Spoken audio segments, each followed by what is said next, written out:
Ladies, this is what the hell the fellas be talking about when they be coming for us. I am always 10 toes down with black women. Love me some black women. Support fellow black women. But we got the ganked up sometimes, and we be tripping. And that's my intro. What's good, y'all? It's your good sis Erica Vane coming to you right here on Erica Vane TV with another Sweet Life LA video. And y'all, my head hurts. My head hurts so bad watching episode 10. I literally paused the episode at like 33 minutes. It's 42 minutes in the whole episode. Because I had to just express where I'm at right now before I even finish the episode. Like, women, ladies, girl, why are we like this?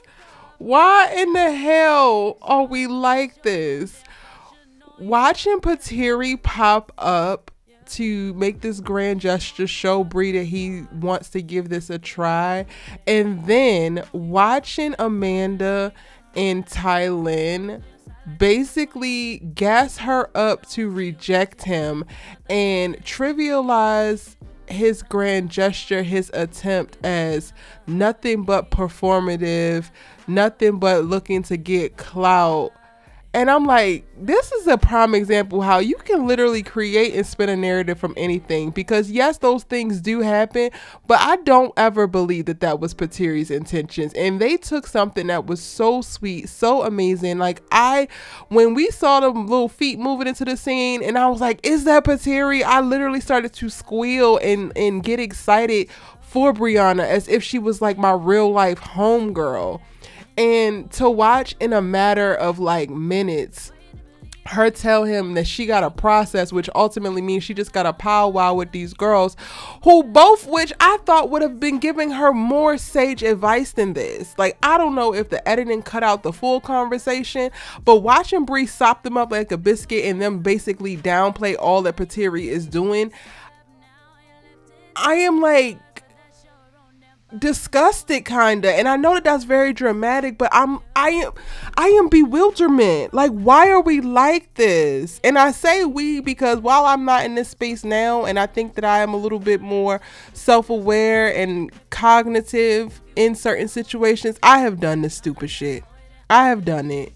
I have, in an attempt to protect my heart and in fear, created a narrative around a great guy and all of the great things that he was trying to do to deepen a connection with me to something other than, because ultimately I felt like I didn't deserve. And it's one thing for Briana to be in that place, but it's another for both Amanda and Tylynn to be standing on the outside looking in and can't actually speak to that. And the only thing that you're speaking to is all of the ways that this thing can be seen as negative. Briana's biggest problem with PETIRI is that they don't talk. And in the last 7 days that he's been back in New York, he's called her twice. Valid, 100%. How many times have you called him, Briana? Because that's also part of it for me. Like, we gotta do a better job of saying what we want and need, and not just in the moments of like, this is make or break. If you wanted to talk to him on a day that he didn't call you, why didn't you call him?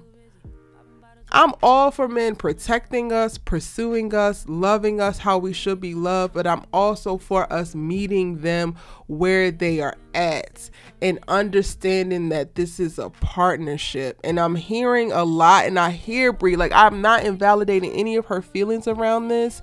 I do think that ultimately she's struggling with a ton of self-sabotage and some self-esteem issues. So I feel like a lot of what she's saying is rooted in that. But it's also like, girl, what are you giving to PETIRI besides this complaining?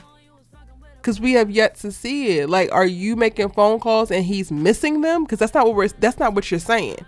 You said he called me twice out of 7 days and then got his ass on the plane with 2 dozens of roses and popped up on you. Like, girl, that to me isn't performative. It is like saying, this is what it is. This is where my priorities are. This is how I'm committed. And he gives her 2 first-class tickets for her next trips to New York. And she's like, when the dates are. Girl, they probably open-ended, heifer. Like, calm down and Amanda and Tylynn, step y'all asses away, because y'all asses ain't helping. And if you not going to help, then damn sure don't hurt. I'm just so anxious and trying to watch the rest of this episode, y'all, because Briana, it's like, do you just not like PETIRI? Because you keep pushing this communication narrative, but you also don't have a plan for y'all to better communicate. And he thought that it was also an issue about the long distance, and he came up with the solution of popping his ass up and then getting you tickets. So like, what are the solutions if we actually like this boy? And then also, why is it so much pressure? Like, you don't have nobody else on the table that you interested in right now. So what is the harm in you actually giving this a try and trying to figure it out? Because it do feel like you actually like this guy. I just want to know, why are we like this? Again, I'm bewilderment. And yes, I know I said it the way I said it. Y'all, don't be in the comment section correcting my grammar.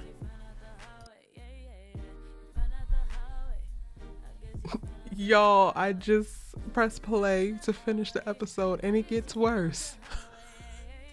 And this is actually the season finale. I was praying that we got more than 10 episodes this season. I'm stressed. And I just want my girls to be happy, and they're not happy. Briana goes on to tell PETIRI how performative that he's being, and he needs to pursue somebody who's pursuing him. Girl, what? PETIRI, I'm so sorry, baby. Woo! We say apply pressure, and then they do, and this is what we do. Okay. And then we go on to have a big ass blowout between Jaylenn and Tylynn, because Candiss reveals what Keilan told her about, or what Keilan told her about Jaylenn looking for rings and then not looking for rings anymore because he told him not to. And it's like, Keilan, mind your goddamn business, sir.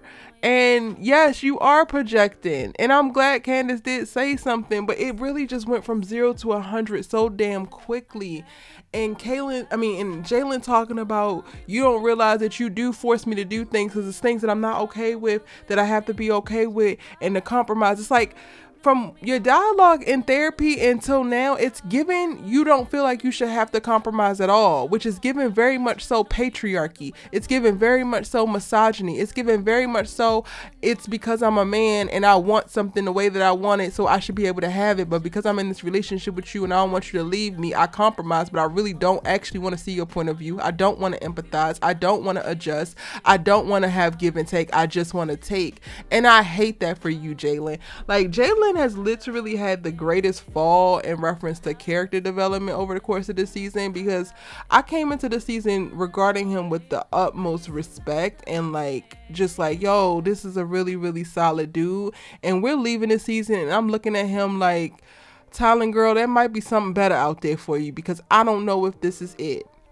The fact that you can literally have the audacity to have the conversations that you're having about marriage and pregnancy with a woman who you have already impregnated, left to get an abortion by herself with twins, and completely ignored, ghosted, and she still accepted you back, tried to heal on her own because she was never able to actually deal with it with you, but wanted to be able to see out her feelings and try to forgive you, and you still are hitting her with this bullshit? Like, are y'all serious? Cis heterosexual men, some of y'all are not okay in 2022, and it shows. Keilan, you are not okay, and it shows. And I really don't even understand what his whole issue is. Like, I've talked about it in the breakdowns leading up to this, but like, he is just giving angry for angry's damn sake and don't want to be locked down, but is okay with having a baby with somebody. And newsflash, we are not okay with just being baby mamas. No shade to any baby mamas out there. Some of us don't want that for us. Some of us don't see that for ourselves and are going to take the necessary precautions and mature adult steps to make sure that that doesn't happen if we can so choose it for ourselves. Like, yo, I thought my head hurt before watching Briana and PETIRI, but watching that whole implosion that was Candiss, Keilan, Jaylenn, and Tylynn really gave me a headache.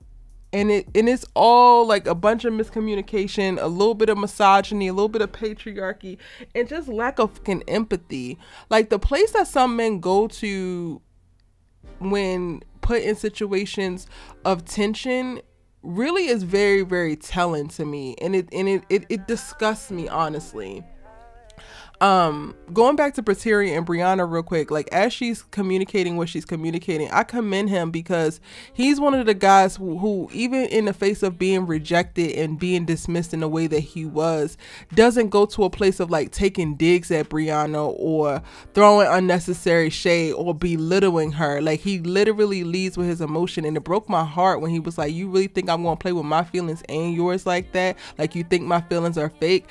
And I'm just like, wow, like to watch in the same scene this one guy whose heart is on his sleeve, he is trying his best to live out loud and expressive with his feelings for this woman, and then to watch these other people who are in relationship, have been in relationship for a while, and these little emotionally stunted ass, emotionally repressed ass Negroes, they can't even muster up an ounce of empathy, let alone some true caring within some of these very tender, vulnerable, harsh moments. It was just so jarring to go back and forth and to like watch all of it crash and burn. I'm disappointed. The episode made for a good season finale because Lord knows I really want to see what happens next, and I'm tuned in, and hopefully they get greenlit for season 3. But it was just disappointing and disheartening for us to leave on such a sour note. The best part about it is Becky and PJ get together, and I'm just like, honestly, I'm excited for y'all little kiss, and y'all seem to connect. And you know, PJ, you ain't been this happy with nobody else, and you can't laugh like this with nobody else, and Becky can't laugh like this with nobody else. Great. But y'all don't get to have no more drama, okay? Because we done gone through all of that just for us to arrive back here when y'all actually really did like each other. So y'all could have had this conversation months ago and saved us all the back and forth and bullshit, and saved us a season of watching Myami spiral and jump from man to man and be catty and be messy, and me want to root for her, and then arrive at the end of the season like, girl, you can go to PJ and Becky, y'all asses better last. And what I want to say about Becky, Briana is very interesting in that when she dismisses PETIRI, then she gets agitated that Becky doesn't come to her and is like consoling her, but you also have been kicking up this really weird ass energy towards her. It's given that you don't even want to be her friend anymore.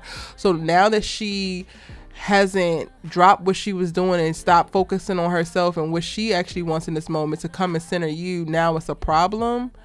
This is what Tylynn means when she says that you're emotionally manipulative. This is a great example of how you are emotionally manipulating y'all's friendship. And I hate that for you. I sure hope that Briana is watching this stuff back and is learning and growing, child, because this is a lot. Only people who I guess didn't have no type of smoke were PJ and Becky with themselves, but Becky and Briana got smoke. And then Rob and Amanda seem to have made it out of the season unscathed. I actually love their relationship. Shout out to Rob for hitting that game-winning shot at the basketball game, because that's how the episode started, y'all. I didn't even get to that because all the meat and potatoes happened halfway through. But the guys have a little basketball game and they are able to compete, and Rob hits this wild-ass game-winning shot that is fire. That puts them over in the lead, and they're able to beat Jerrold. We also get to see in the credits that Jerrold proposes to Cheryl, so I guess in season 3 we'll see what the wedding planning looks like and what their relationship looks like moving forward. Honestly, I need to see Jerrold and Cheryl just be a little bit more empathetic and not so detached. Like, you can be all about yourself and your partner but still create a healthy environment for other relationships to thrive and space for other people, and I just haven't seen that with them yet. I understand how Cheryl could probably be very guarded because she probably got picked apart, or I know she got picked apart because I wasn't covering this in season 1, but I was definitely having conversations with friends around the show in season 1, and specifically Cheryl's pick me energy. So it makes sense that she was a lot more dialed back this season. But I hope that she's able to open up. I hope that both her and Jerrold are able to open up and kind of show their human side a little bit more and be a little bit selfless in different spaces, and we can see what that looks like. All right, y'all, that is my breakdown for episode 10, the season finale from season 2. PETIRI, we need you to get a spinoff in New York, baby, because you deserve, like, somebody just go and love on that man how he deserves to be loved on. If we really being honest, Briana's just not ready for the type of relationship that relationship with PETIRI would give. She's still out here playing games and finding herself, and hey, ain't nobody gonna fault you for that, baby. Let me know your thoughts on the entire season as well as the season finale in the comment section down below. It's your good sis you love to talk TV with. Go ahead and check out the channel and see what other television series that I am watching that you are also watching, so that we can go ahead and kiki over there as well, because you know I'm breaking down all the hottest in television and film. And I'll see you in the next one. Bye.